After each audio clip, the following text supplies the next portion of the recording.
యాకోబు మోసగాడై తండ్రి ఇంటిని విడచెను, యాకోబు ఇశ్రాయేలై యాకోబు మోసగాడై తండ్రి ఇంటిని విడచెను, యాకోబు ఇశ్రాయేలై తండ్రి ఇంటికి చేరెను.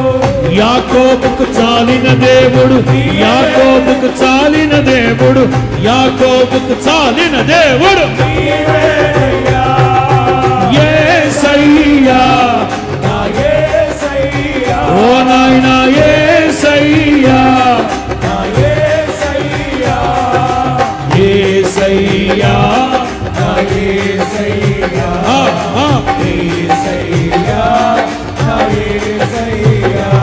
అందరూ